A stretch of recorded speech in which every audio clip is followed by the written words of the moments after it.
So, your uncle. What's wrong with him? He's possessed.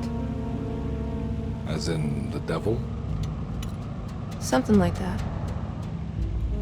He says a dark man is following him, watching him at all times.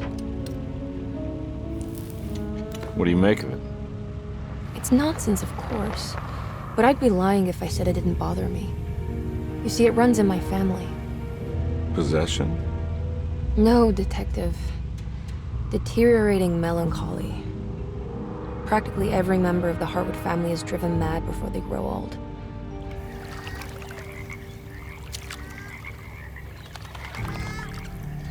But Jeremy didn't kill himself. Is that why he's at your setup? Despite being convinced that he is truly possessed, he decided to put his last chips on Dr. Gray and his psychoanalysis, figuring he might stumble upon some cure.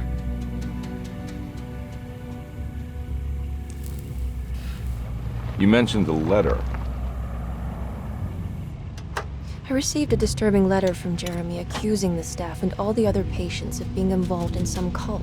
And now they are also out to get him. Could it be real? Or is it all just in his head? It's a story he tells himself, Mr. Carnby. Anything to avoid the truth. Which is? That we're all terribly insignificant. That people mean so very little to one another. That there is no one out to get Jeremy Hartwood because he isn't worth getting. Here we are.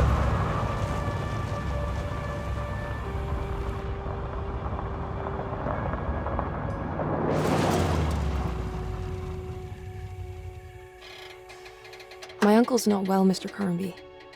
I want to make sure he's all right. Then what's my part in this? You couldn't get a cab? I just wouldn't feel safe going alone.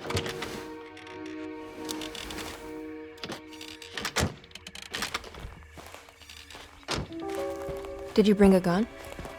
Yeah. You think it'll actually come to that? No. But you might need to wave it around depending on how agreeable the staff will be.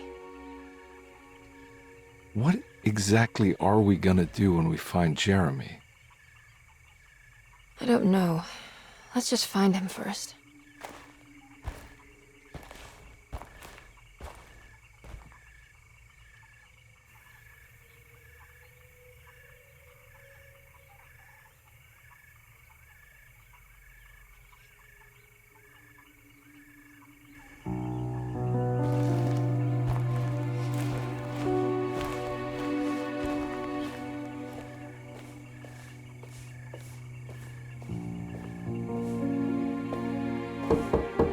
Hello? Hello? Looks abandoned. It can't be. There has to be someone around. Wait here. I'll go around back.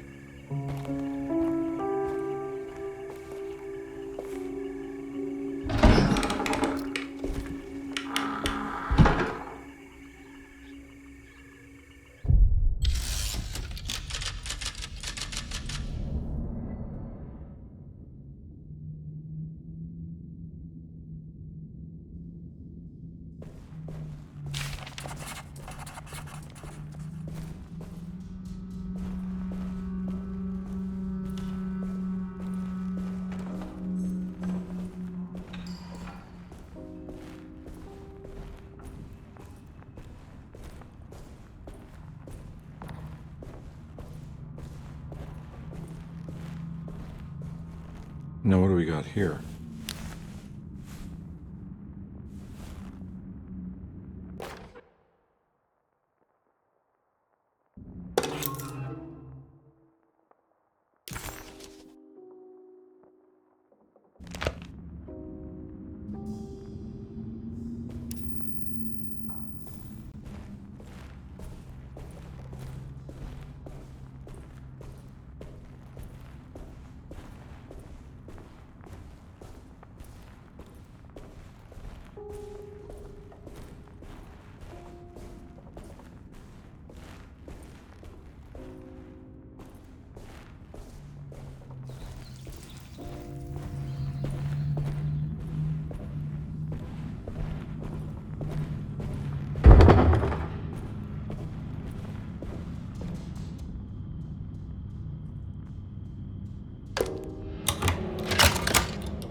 Nah, I'm not getting in there.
That's one big tree to fit inside a conservatory.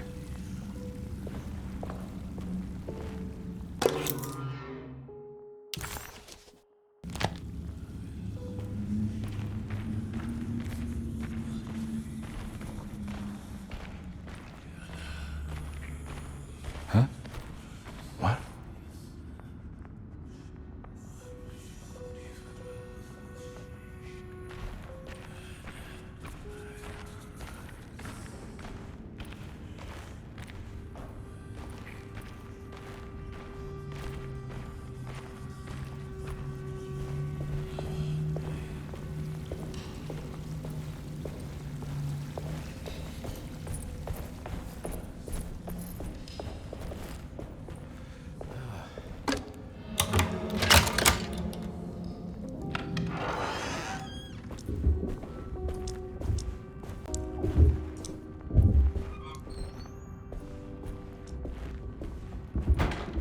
Don't mind if I do.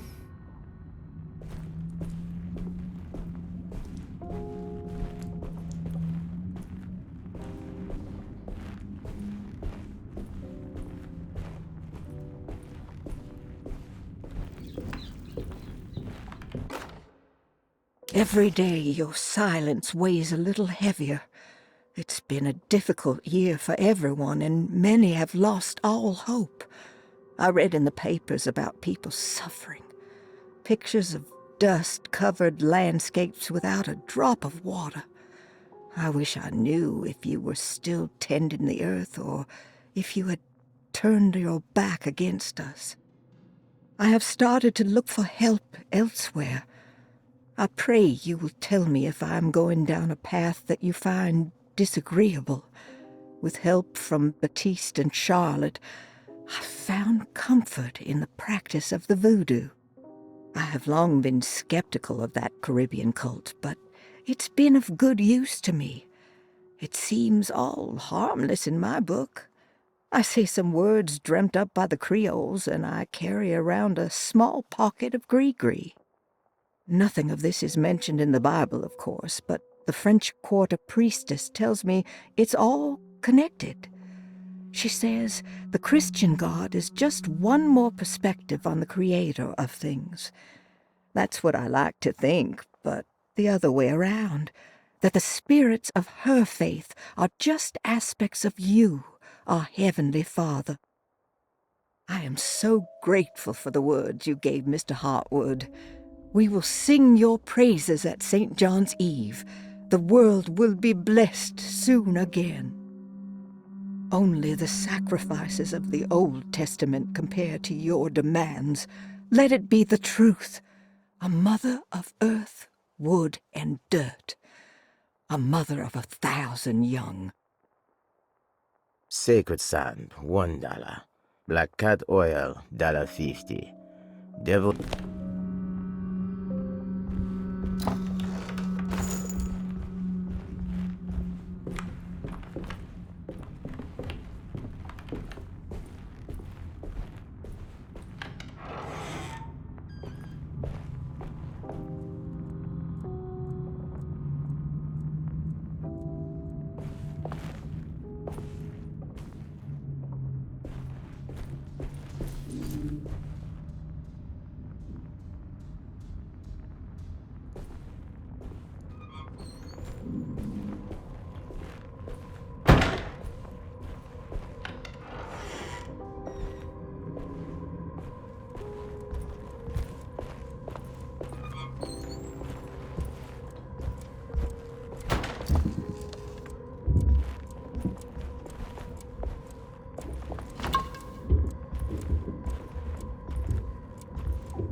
I need the key.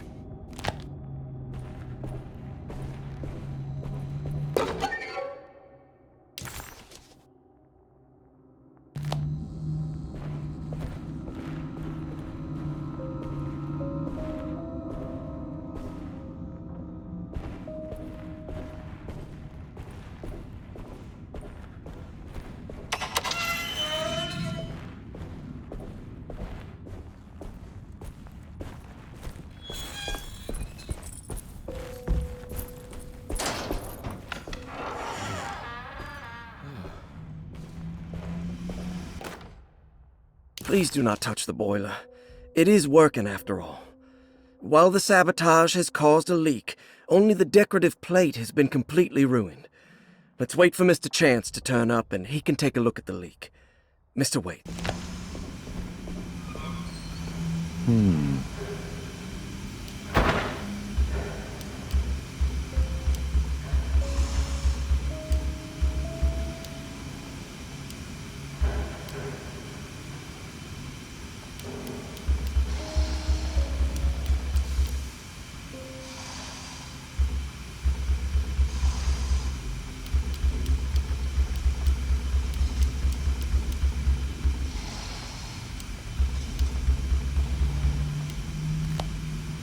Huh.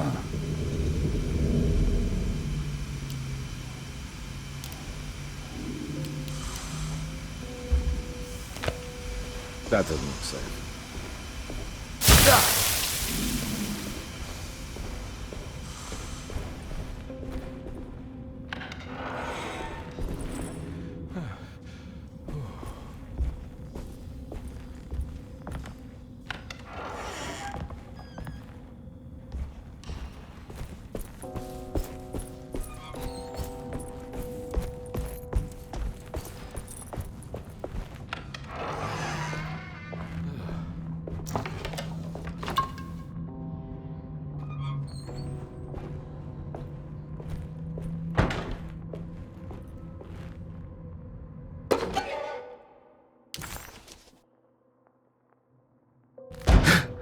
What was that?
Sunday, June 22nd.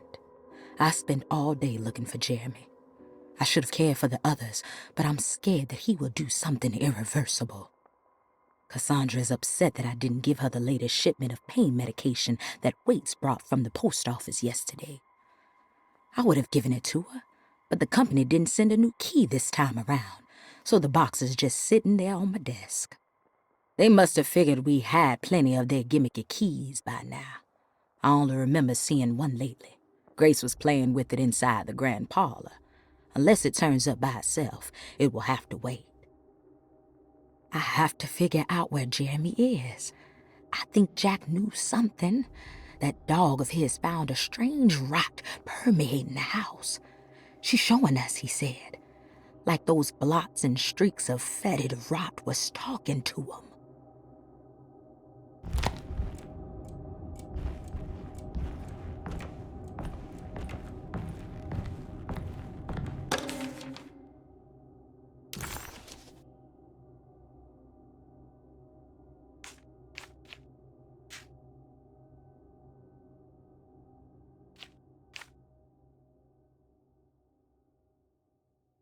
Hey.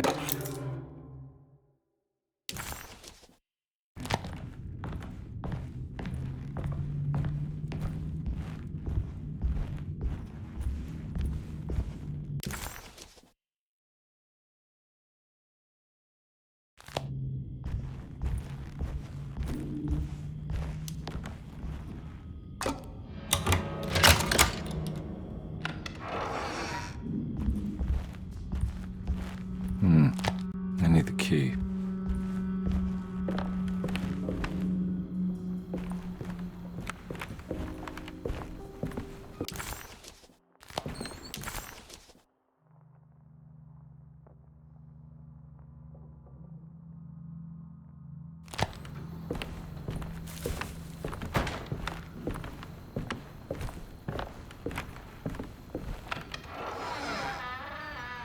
Oh.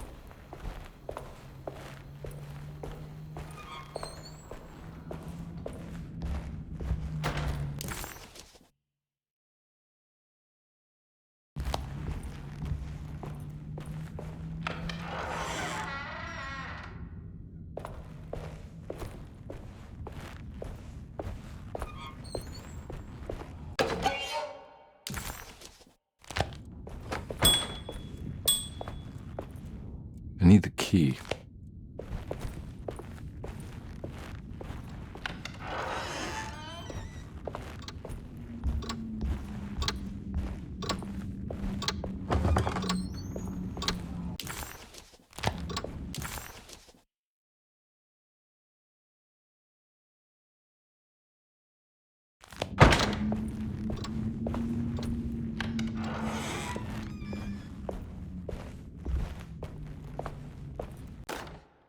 The Great Depression. President Hoover raises tariffs on over 20,000 imported goods in an act to protect American labor.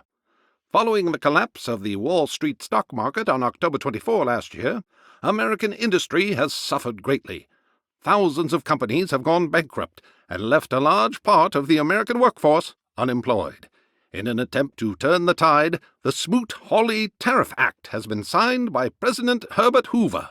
By regulating commerce with foreign countries, the government hopes to encourage the industries of the United States to compete with cheap foreign imports.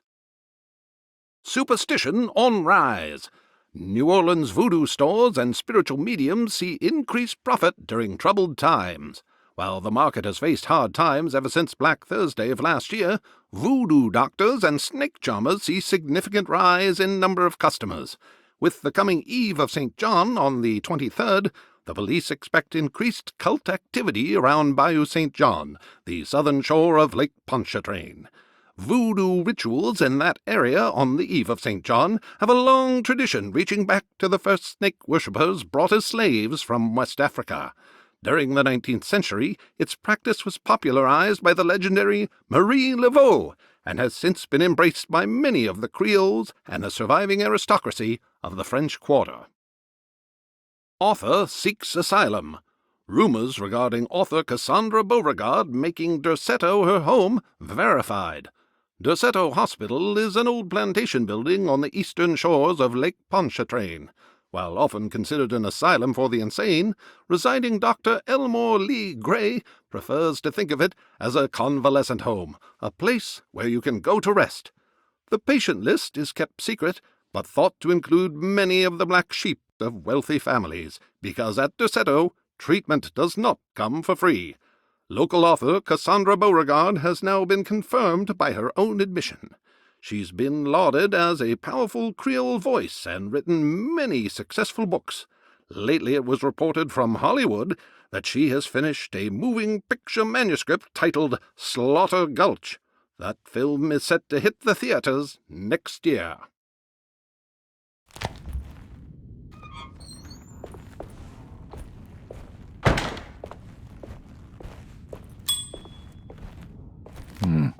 I need the key.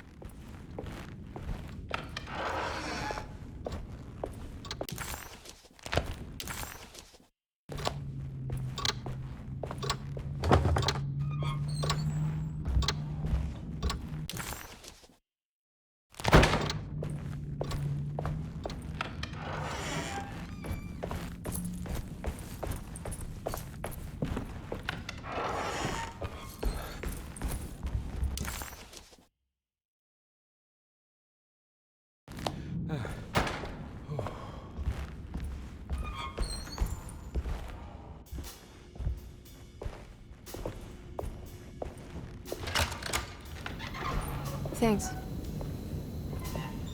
What are you doing? Who are you? Whoa, pardon me, excuse me. My name is Edward Carnby, private investigator. I hope you don't mind we let ourselves inside. I do mind. This is private property. You can't just barge in here. I'm sorry about all this, but I'm looking for my uncle. It's urgent, and no one was answering the door. We can't hear you knocking anymore. None of us can. Who is your uncle, darling? Jeremy. Am I right? She has that Hartwood gloom, doesn't she? That's right. I'm Emily Hartwood. I just came to make sure my uncle is all right. Well, he is unavailable right now. You will have to come back another day. Unavailable how? Is he sleeping? We can wait. He's lost. Don't I know you from somewhere? Who's your man again, Miss Hartwood? My name's Edward Carnby, private investigator. Splendid. Enough! All of you! Get back to your rooms! McCarthy, keep your eyes on the child. And you two, please leave immediately. Look, we're not here to cause any trouble. Just let us see the old man, satisfy the curiosity of my client here, and we'll be off. Jeremy has gone missing. There's no need to worry, but it might be some time before he turns up. The whole staff is looking for him. What? He ran off? I don't have time for any of this. Please, come back tomorrow. All right, in that case, we'll just wait in his room. You don't mind, do you? It's upstairs, right? Wait, you can't. Don't worry, we'll be discreet. In the corridor. It's the first door on your left. I'll tell Dr. Gray you're here. Excellent. Thank you, madam.